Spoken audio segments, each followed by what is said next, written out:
各位同學，今日咧我哋咧就要教同學咧製作一個三角柱體。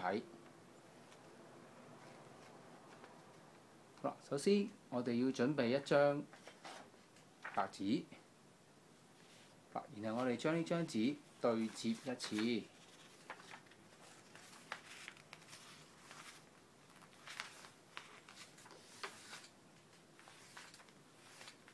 跟住將佢打開，中間有一條接痕，我哋將其中一邊將佢接上嚟，而個紙邊要貼住嗰個嘅接痕嘅。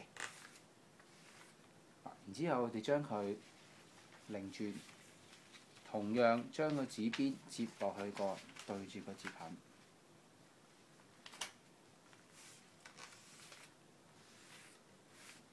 當我哋攤開之後咧，你會見到咧啲接痕咧係將呢張紙咧平分咗做4個長方形嘅。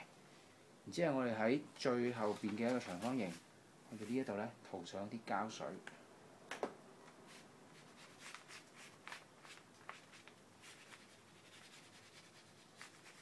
盡量塗滿佢。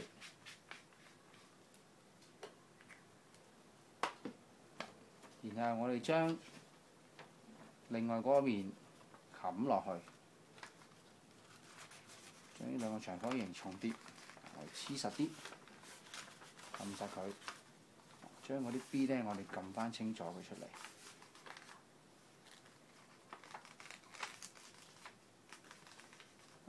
咁就能夠完成呢一個三角柱體㗎啦。